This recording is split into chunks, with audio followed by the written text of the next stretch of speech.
On this week's Eastern Conference edition of Locked On NHL, there's been almost $1.4 billion spent since we last spoke to you. Free agency is flying, and the NHL draft is come and gone. We'll get into who's improved the most and what's left on this week's Eastern Conference Roundup of Locked On NHL. Your team every day.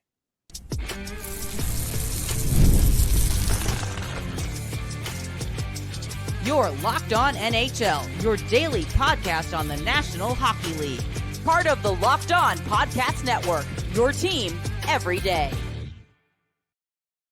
Welcome into this week's Locked On NHL Eastern Conference edition. I'm Ross Levitan from Locked On Ottawa Senators, and with me as always from the other side of Ontario, it's Mike DiStefano from Locked On Maple Leafs. Today's episode is brought to you by Game Time. Download the Game Time ticketing app, create an account, and use code LOCKEDONNHL for $20 off your first purchase. Comedy, sports, theater, and more. Terms apply. That's the Game Time app, promo code LOCKEDONNHL for $20 off your first purchase. You can also find us wherever you get podcasts, and please subscribe on YouTube. Feel free to leave a comment as well. Today's question we want to know is who in the Eastern Conference improved the most and maybe got worse? Mike, today is July 3rd. What's your answer to that question? Oh, man. I mean, I think that there's a lot of teams that got better, I think I could say. If I'm talking about, squads in the East, I mean, if we're including everything that we've seen happen throughout the course of free agency, even before that with some trades and the draft and whatnot, I mean, New Jersey was imperative that they got themselves a goaltender. They obviously did that. I think you like obviously what the Maple Leafs did on the back end. You were expecting for them to do some damage. So there's a couple of teams out there that I guess really did improve their team. Detroit's made a couple of decent signings as well. So I think there's a lot of teams out there that upped their stock over the last little bit.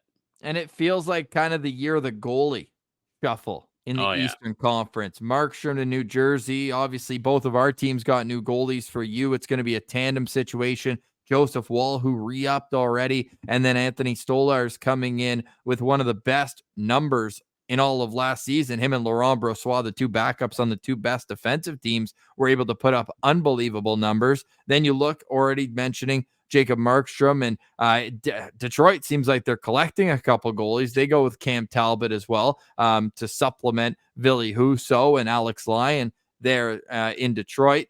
Buffalo's interesting. It looks like they're going to run it back with Ukko-Pekka Luukkonen and Devin Levi. Are you surprised that Buffalo, who had long been rumored about getting a veteran goalie, that they sat out of this shuffle?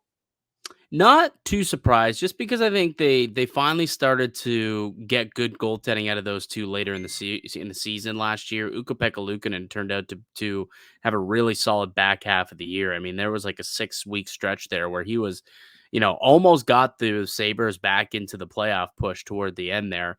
So I'm not all that surprised, to be honest with you, just because I think that they look at that tandem as their future tandem, and maybe they didn't want to, stop either of those two from reaching the NHL and getting some games in this year. And really, they're going to go with the youth for the tandem this year. And if they can just build off of what they did last season, I think they'll be happy with that tandem moving forward. As a little bit of insurance, they did bring in James Reimer on a 1-by-1 deal, 36-year-old who was in Detroit last year. Chris Driedger going to Florida, back to where he had been previously on a 1 year at $975K. It's just going to be, to me, and I should mention as well, of course, that Jack Campbell found a new home after his buyout in Detroit. I mentioned they were collecting goalies. There's another one for you for them. So looking in goal, not going to mention Matt Murray returning to Toronto. Is that a Marley signing? I mean, yeah, most likely. He's the Martin Jones replacement, where, yes, he probably will play more so in the Marlies. Hopefully he can get healthy and he can kind of work his way back into the NHL. And should an injury occur, or one of Woll's or Stolar stumble, maybe Matt Murray, if he can play, if he can stay healthy, maybe he factors in at some point. He's the only one. He's no longer the only one, actually, with a cup in the crease, because Anthony Stolarz won himself a cup about 9 days ago. It's insane what we've gone through in this last week. It's been a Stanley Cup awarded. We've had an award show. We've had a parade. We've had a draft. We've had free agency, all in the span of 9 days, Ross. It's insane. Well, I've been to Vegas and back. I was boots on the ground at Sphere for the draft, and you could tell the Florida Panthers table was off to the side. They didn't have a first-round pick. They did, I think, take a couple good swings later in the draft, but you got to always love keeping an eye on them because they were not too busy down there. No, not really. They had a pick. Didn't they have a pick? They traded out to Edmonton, though, no? No, that pick had already been traded as well. It was Okay. really from the Giroux trade, actually, 2 years ago. That's right. Yeah, so they didn't end up having the pick. Did you see that apparently the NHL sent out a mandate not to thank the Cup champions or thank Vegas for their hospitality? Like they were told, just go up and make the pick. I Like, thought appreciate was kinda that. It weird. was Really? 4 hours long, man. We didn't need it to be another hour.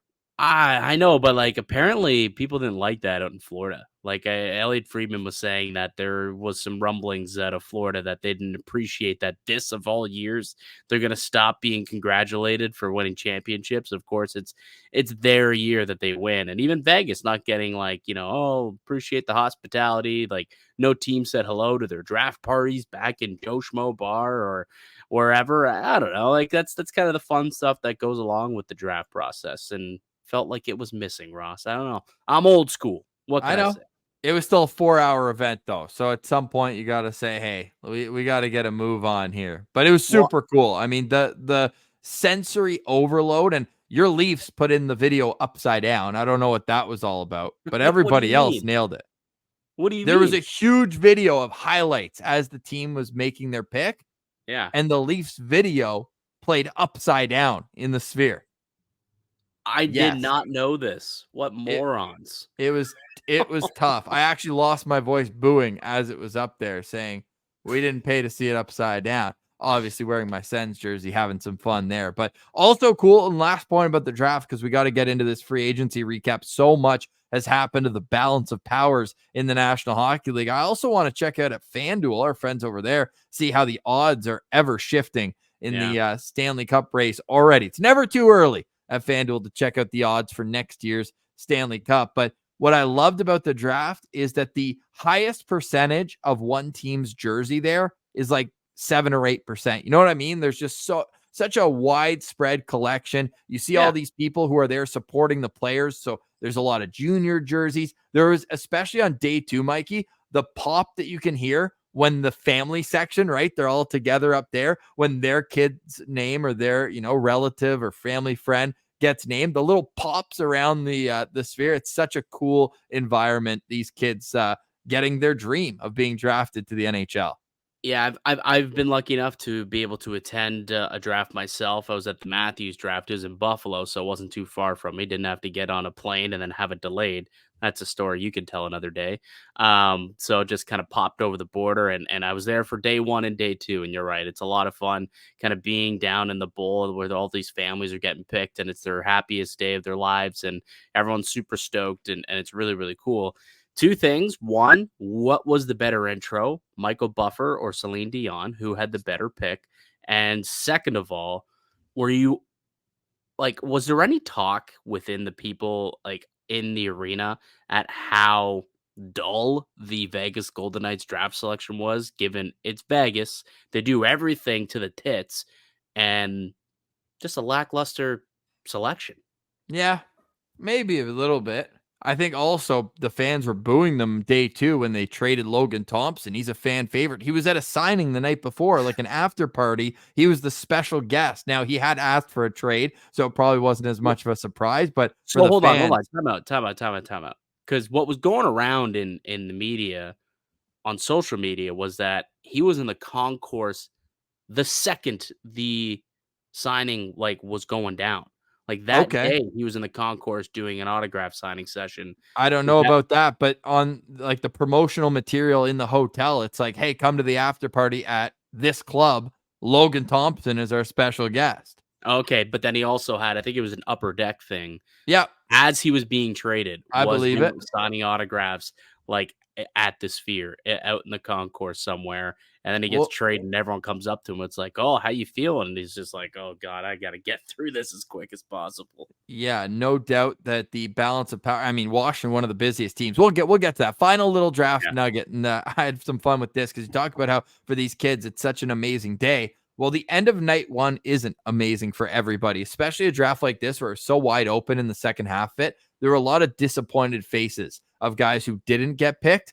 So me feeling good. A little later on in the evening, whenever I walked by, I said, "Hey, you're the steal of the day tomorrow. You're the steal of the day." I didn't even know who I was talking to, ah, but I just said, "Hey, you're the steal of the day tomorrow." And all the family, everyone would smile, they'd get fired up. So I felt like I was a bit of a hype man there, just trying to get the morale up at the concourse. that's funny. You didn't answer me, by the way. Michael Well, Buffer, Celine Dion. oh, Celine. And look, I'm as much of a Habs hater as there is here as a Sens fan, but how can you not, especially with what she's been through recently, but also just kind of the quality that she's given everybody as a performer for decades. I have to say that our row of Sens jersey wearing individuals were all given a standing ovation the entire time Celine came out. That's Canadian royalty right there. Oh yeah, absolutely it is. But are you ready to rumble? I mean, that's tough to beat too, right? So For both me, for those the teams, I Buffer, liked it. it wasn't even the Are You Ready to Rumble? It was like coming in at 6'2", Yeah. 245 pounds, hailing from like it was the whole, the whole shebang, which I thought was really neat and really cool. So I personally preferred the Michael Buffer. I mean, hey, if that's un-Canadian of me, so be it. But I thought it was a really cool touch there for Philly native Michael Buffer to announce that pick. Well, and how about Joe Thornton, first overall pick back in the late Mhm. 90s, getting to pass the torch of the San Jose Sharks on to Macklin Celebrini with Steve Nash in attendance, and another piece of Canadian royalty. There was a lot of it in the crowd there at Yeah. the Sphere. So that was the draft, and then boom, quick turnaround, free agency. Let's start with the Atlantic. Next, you're listening to Locked On NHL, your team every day. Today's episode is brought to you by Game Time. Last minute tickets, lowest prices at Game Time. Game Time is an authorized ticket marketplace which gets making tickets easier. Prices to Game Time actually go down the closer it gets to the game. They've got last minute deals, all in pricing, and views from your seat. Just take the guesswork out of buying tickets. I'm talking baseball. I'm talking this summer. You can go check out that Jays game, or if you're down in the States, your local team. High profile events are always available at Game Time, and you can save with flash deals and the lowest price guarantee. Game Time will credit you 110% of the difference. They also have the Game Time ticket coverage. It's the most flexible customer service policy in the ticketing industry. So take the guesswork out of buying tickets with Game Time. Download the Game Time app, create an account, and use code LOCKEDONNHL for $20 off your first purchase. Terms apply. Again, create an account and use code LOCKEDONNHL. That's LOCKEDONNHL for $20 off. Download Game Time today. Last minute tickets, lowest prices, guaranteed.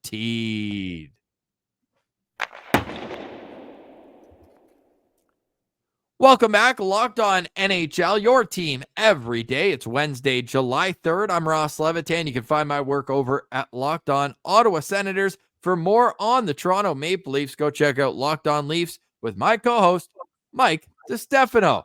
Mikey, what's the vibe in Leafland with what's gone on? They've had a busy couple of days. Yeah, they have. They've improved the blue line immensely. They added Chris Tanev, veteran warrior right shot defenseman. They added another veteran blue liner in Oliver Ekman Larson. They technically, reportedly have Yanni Hakanpää added to their roster as well. Apparently, there's some injury concerns there. It has yet to be made official, unlike all of the other signings. So there's a bit of a question mark there. And then they added a goaltender as well in Anthony Stolarz to kind of be the 1B or the tandem goaltender behind Joseph Woll, who also got a nice shiny new contract extension on July 1st. So, the Maple Leafs were busy. They also brought back Max Domi. They were able to reach a contract extension with him the day before free agency so that he didn't He didn't get to go out anywhere. He returns to Toronto to build on that Domi legacy here in the city. So all in all, I would say that Leafs Nation pretty excited about how things went down. Bringing back Domi at a pretty good contract, $3.75 million. I think is a worthwhile deal for like a middle six guy who can play on the wing, can play center. And then you talk about the two blue liners. I mean, Chris Tanev is a player that the Maple Leafs have been clamoring for years. The first time he was a free agent when he signed in Calgary, Maple Leafs fans were saying, hey, there's a perfect partner for Morgan Riley, and he's yet to get one. Now he's finally got it. Hopefully, A, he can stay healthy, and B, an age decline does not come quick, because that is obviously the concern with him, who's signing at 33 years old. So he'll be 34 next year. And OEL, same thing, 32 years old. He'll be 33 next season. So, they sign these guys. They're hoping that it pans out. They've added a bit of size and some puck moving ability and obviously some toughness. But whether or not, they can stay healthy, and whether or not that they can improve and not decline too rapidly, that's kind of the question mark left now for Leafs Nation on the blue line. Do you think the Leafs are done tinkering with their roster? No, like I still think that there's something else that probably will happen. Like they didn't add a single forward, like not one, not even a depth forward or a fourth liner or nothing. So I would imagine that something of some substance is going to come down. Someone who's expected to at least compete for an NHL spot up front. So I would imagine that there's still, something to happen.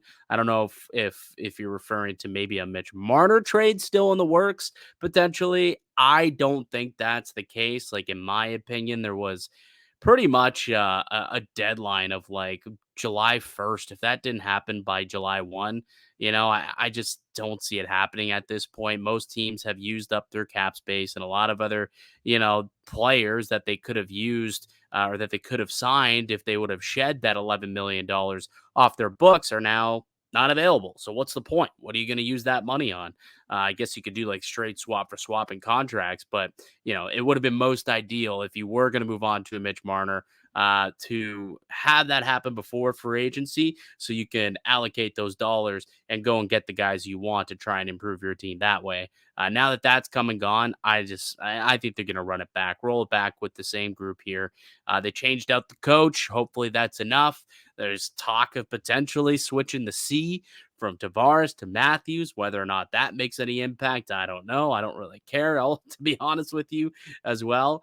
But I think there's still probably a tinker or two to go down this summer, but probably nothing major. I think all the major moves are done at this point.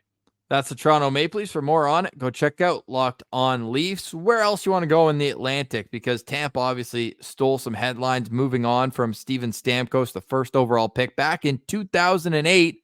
And what do they do the day that he leaves?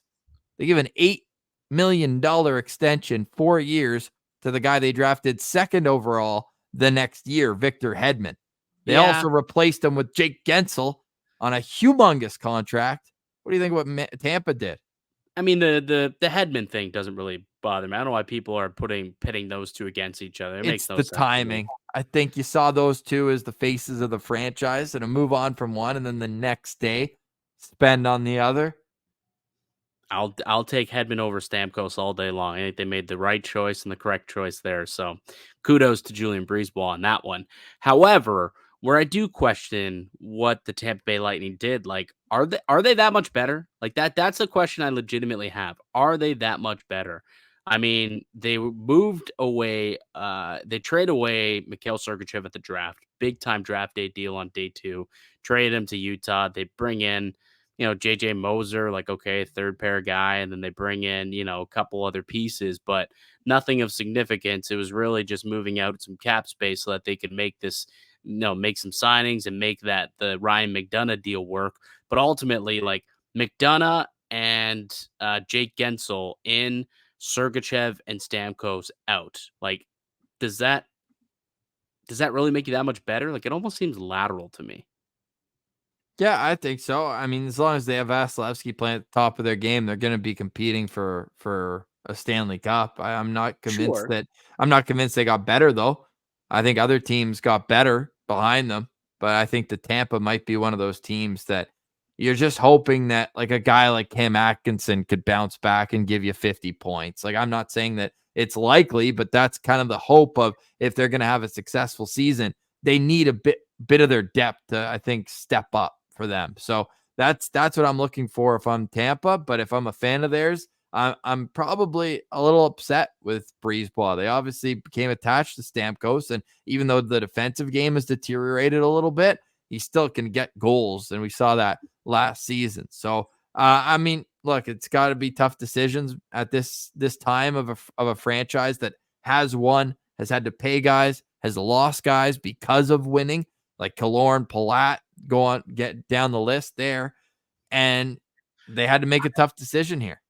Yeah, I guess for me, it's the only thing that I question is, yes, if you look at the deal that they gave to Gensel, like they signed him for 7 years, and it sounds like they were trying to get 4 years out of Stammer, and 4 years from now, okay, yes, I think Gensel will be a better player for sure. Like that contract is going to age better with Gensel for the long term. But is this team, like, setting up for a long-term like, are they competitive long-term? Like, this is a pretty old core. Like, Hedman's only he signed a 4-year deal. You've got Kucherov, who's into his 30s. You've got, Vasilevsky, who's 30 years old now. Like, it's not a young team. They brought in McDonough, who's into his 30s. Like, that's the only thing that I kinda do scratch my head about. It's like, okay, yeah, that maybe they want to try and extend their window, but a lot of their core players are 30 years old or older, like they're into their 30s. I don't think 6-7 years down the line they're necessarily going to be a competitive team. I think their window is 4 years, and that's kind of what makes me scratch my head a little bit about the way that they went about things this summer. But hey, Julian Brisebois has won a couple cups. He's a much smarter man than I am when it comes to putting together a hockey team. So I guess we'll see kind of how it shakes out there. Meanwhile, stick taps to the Florida Panthers, Stanley Cup champions, Anton Lundell, their biggest re-signing, other than, of course, Sam Reinhart, just before the stroke of midnight on July 1st. So they were able to add that 8th year of term for Sam Reinhart. So they're going to run it back as best as they can with some depth additions elsewhere.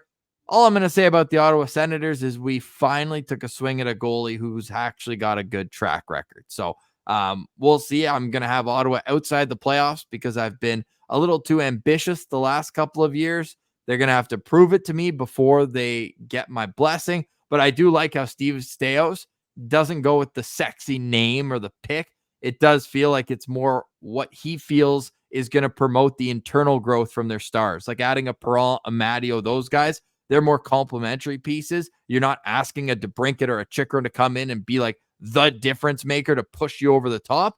He's looking at Brady, Tim Stützle, Drake Batherson, and saying, you guys need to take the next step and carry the weight of this team. And I'll kind of add around guys who I can think can be leaders in the locker room and help you out from there. So I don't think the Sens are done. They made that Matthew Joseph trade to free up more cap space than they ultimately used for Shane Pinto. So how are they going to allocate that is yet to be seen. Yeah, the only thing too is even the Chikrin deal, and a lot of people not pleased with the return. I don't know if you being someone who's ingrained in the day to day of what's going on in Ottawa, maybe have a different feeling. But as an outsider, from an outside perspective, I mean, he was a guy who Ottawa gave up a first and second round pick a year ago to first get and him, 2 seconds. a first and 2 seconds, and then so here's the they get difference. is Jensen in a third. Oh, definitely. You wished you at least got a second because they gave up the second rounder is in the 2026 draft. So in this deal, they get back a third from that draft. You wish you'd at least recouped the same value on that pick, but the value is obviously diminished of a guy who had 2+ years as a 24-year-old left on an RFA contract versus a guy who's 1 year away from unrestricted free agency and was minus 30 last season. I get it, but I just have a tough time. I challenged his play. I challenged his play a ton last season. I can't say that this guy was awful, and then turn around and be like, wait, why didn't we get more for him? Right? Like, I didn't think he had a good year. The points were there. He tied a career high. He was healthy all year. But to me, he was not. He took 26 minor penalties.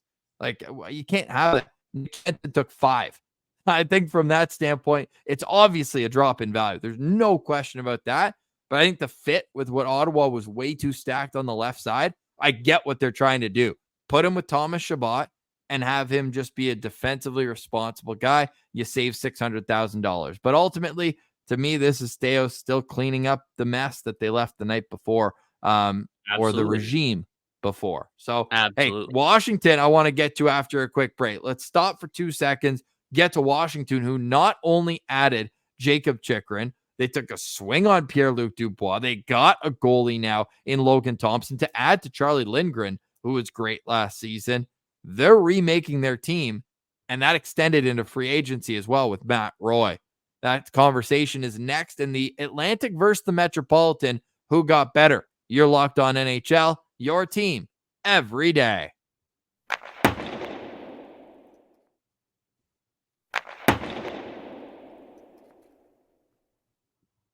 Welcome back, Locked On NHL, your team every day. I'm Ross Levitan from Locked On Ottawa Senators. That's Mike DiStefano from Locked On Toronto Maple Leafs. You can find all of our local experts on the biggest stories on YouTube and wherever you get your podcasts. Mikey, where'd you want to pick up the conversation? Well, I guess are we moving on to the Metro here? Why don't we give a little bit of love to the Detroit Red Wings? Vladimir Tarasenko is an interesting signing for them, but we do have to run through quite a bit of moves. It was so busy. There's so much changeover. It might take us all of July to kind of really break down each team by move, because there's been, I think, more than a usual summer. No. Oh, we've seen a lot so far, absolutely. But yeah, I mean, you really quickly, just to touch on what the Red Wings have done. I mean, they were able to keep Patrick Kane in the fold. They signed him to a 1-year deal to see what they can do. They add, Vladimir Tarasenko earlier today, 2 years, $4.75 million cap hit, coming off a decent season, split between Ottawa and Florida. And then just, some good, kind of house cleaning business, bringing in Tyler Mott to a cheap deal, 1 year, $800K, bringing in Sheldon Dries to a cheap contract. Eric Gustafsson, who had a good year for the New York Rangers, he should go in and play some prominent minutes as a third pair defenseman for them, really bulk up that blue line. Christian Fisher, another kind of depth add. So they did their part, I guess, when it comes to rounding out the depth, and they made a couple of decent additions on top of that. But I do like what they were able to do for the most part. What did the Buffalo Sabres do? Nothing. They $5 million for Jason Zucker. Yeah, that's interesting. That's back to back, like 1 year. I'm going to take the highest dollar amount on the table type of deals. He did the same thing last year in Arizona, and now he did this season with the Buffalo Sabres. I mean, I guess he's replacing Skinner, but like with what you have to pay Skinner off of his buyout. Yeah. Add that to what you're now paying Zucker. Are you really saving any money? Like, no, you're not. I think that I don't know what Buffalo's doing. I think they had a chance. I think that Ottawa and Detroit, we always talked about them last summer as those three kind of in a clump. You've got Tampa, Florida, and Toronto as a clump with Boston in the division. And then those are the three next teams. Montreal still rebuilding, although they have nailed the draft the last couple of years. They'll be in the conversation soon. But I think that Detroit and Ottawa got a bit better each. I think Buffalo, they're dragging their feet. They're going to need more internal growth from Cousins, from the guys they've drafted on the back end too, with Dahlin and Power, if they want to be a legit Stanley Cup playoff contender. Not to mention Ukko-Pekka Luukkonen needs to take another step. So too does Devin Levi.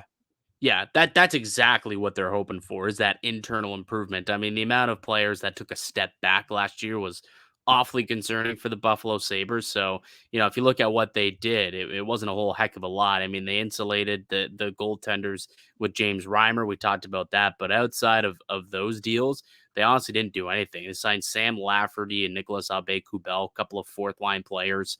So they added some depth, but they lost some depth too. So they're just replacing those guys at literally replacement level value. So they didn't do a whole lot. I'm sure the Sabres fans were hoping for a little bit more, especially since they opened up a bunch more cap space.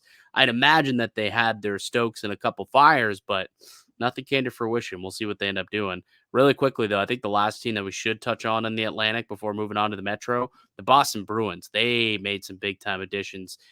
They spent a lot of money doing so, however, but bringing in Elias Lindholm, bringing in Nikita Zadorov, two big time additions. They finally get someone, a bona fide player to play down the middle, and then they got themselves I don't know if you want to call him left shot, not as good as Zdeno Chara, but he kind of is that in a way, right? Big, tall mammoth of a defenseman, really good kind of locker room guy from all things I heard in Vancouver, but kind of paid him a lot of money, dude. Like 5 sheets for a dude who, let's face it, like Zadorov, I think he's a third pair guy. Like if you are asking him to play up your lineup, I don't know if that's going to go over very well. I don't think it'll be too long before Bruins are not happy with that contract. No, but Zadorov is such a Bruin. Like this Oh, guy for is, sure. he's going to be a fan favorite. So Well, unless he starts chewing on minuses, then I'm not too sure Yeah. how big of a fan favorite he's really going to be. But think about it. He's basically a Matt Grzelcyk replacement. And you traded size. You got some added size there. And he could be a guy that unlocks McAvoy, who Bruins fans are quick to point out has taken a bit of a step back recently. And we know they've got Hampus Lindholm as an option too. I'm a huge fan of his, maybe, as he's getting older. But to me, Zadorov brings that bite that you just come to expect when the Boston Bruins are playing. So yeah, I think the Bruins got better too. To me, the only team that didn't get better in the Atlantic is the Buffalo Sabres. I think every other team got better, and stick taps to 2022 first overall pick Juraj Slafkovsky signing his contract extension just under $8 million on an 8-year term. That's going to look good, if not right away, in a couple of years as the cap goes up. To the Metropolitan, why don't we start with the capital city? The Washington Capitals have made a number of major acquisitions. How do you see them all fitting together?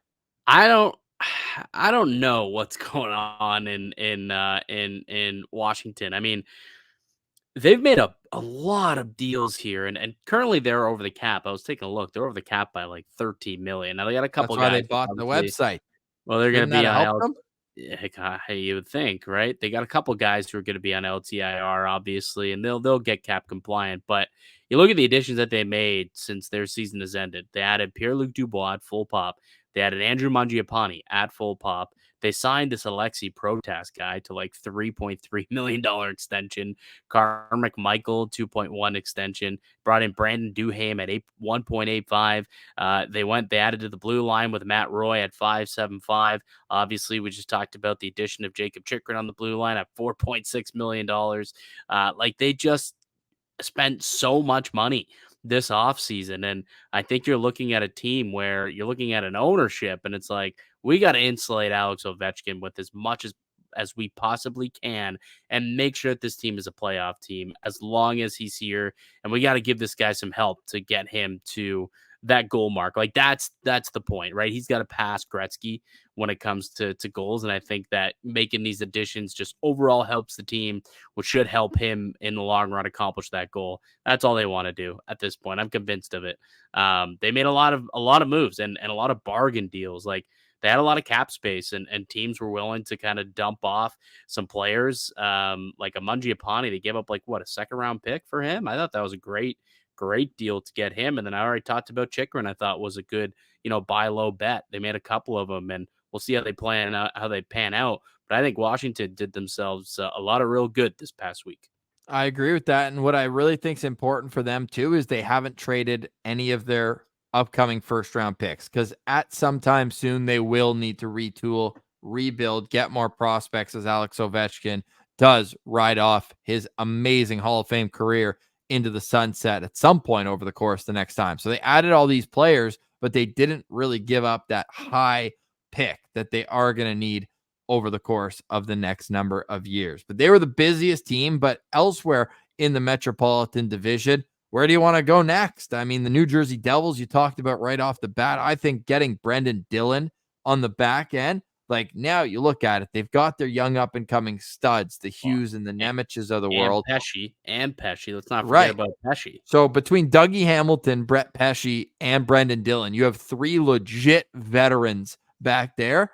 And then you're going to be able to run these young bucks up as well and have them kind of ride and carry and not get too high or too low. I think the way that Tom Fitzgerald has built that team, they might struggle to score outside the top line unless like a guy like Dawson Mercer would be a huge bounce back candidate. I think he struggled a I lot think last so. season, but he's got a ton of potential. But they need a second wave of offense. But man, their defensive system and getting a goalie on top of it, I think that they've got to be minus money to make the playoffs for sure. Oh, 1000%. I mean, they should have made the playoffs this past year. I think everybody knew that they underperformed. They couldn't get a save.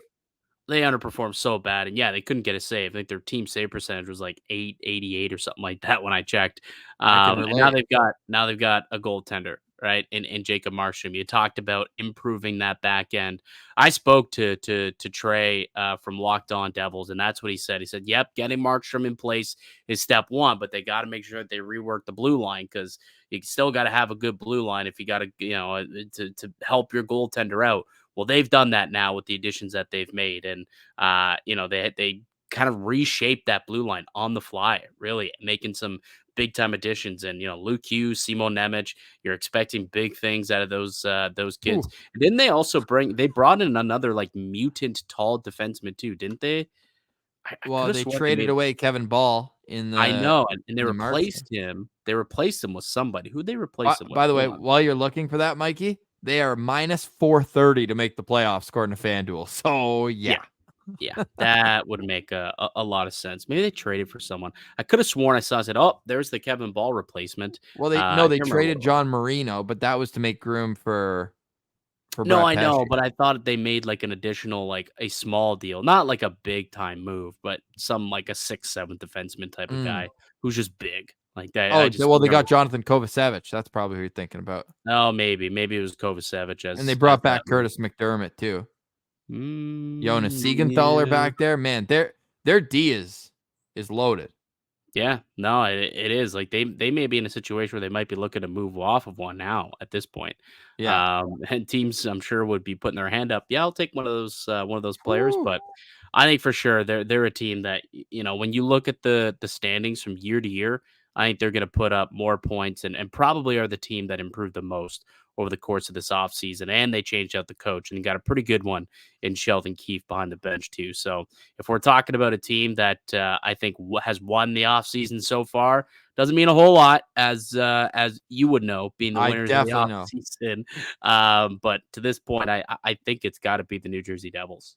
Yeah, unbelievable work by Tom Fitzgerald. Mike, the big question though, because now we've talked about teams in both conference or both divisions that have improved, and we will get into more teams over the course of the summer here on Locked On NHL. But what is going to be a more difficult path to playoffs, through the Atlantic or through the Metropolitan Division? Oh God, they're both so difficult. Like I don't even know if one's more difficult than the other. The Because East is definitely is stronger than the West. yes, well, 1000%. I think the Metro is deeper, but I think the Atlantic is stronger, if that makes sense. Like I think the top 3 teams in the Atlantic are stronger than like the top 3, but there's like 6 teams who you can make a legitimate case that could make the playoffs in the Metro and really like in any fashion. Like, would you be surprised if the Devils won the division? No. Would you be surprised if Carolina won the division? If New York won the division? No. But when you look at the Atlantic, it's like probably going to end up being, I would say, Florida again. And then you've got your Tampas and your Bostons, your Torontos. And then there is a bit of a steep drop off where it's like 6 deep. I mean, wouldn't surprise me if the Islanders could do something. You never know with that team.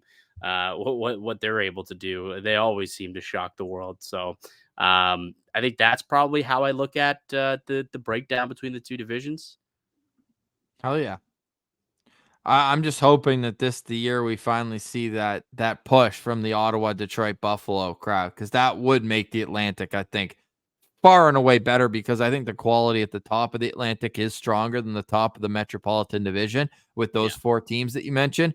But if that middle class could rise, I think right now you're right. The edge goes to the Metro with their middle teams. And eventually the Columbus Blue Jackets will be a good team. Now, I didn't like the Sean Monahan signing. I think that was too much for too long, as Lou Lamoriello would say. I was actually kind of happy as a guy who lives in Winnipeg that he priced himself out of here, because I think that in his position as that middle six center, he's great on the power play and the bumper, but you need a bit more pace than what you're going to get from a 32-year-old Sean Monahan. So I can't imagine what a 36-year-old Sean Monahan will look like when the wheels slow down a bit more. He's a really smart player, but I think by the third year of that 5-year deal, you're going to be paying over $5.5 million for a third line center.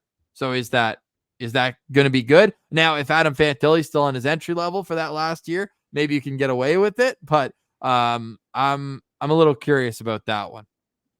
Yeah, that one's definitely one that if I looked at all of the deals, especially in the East, it's like, yeah, that, and then also Chandler Stevenson's contract was a bit much. Good for him, though, man. Good for him. I agree.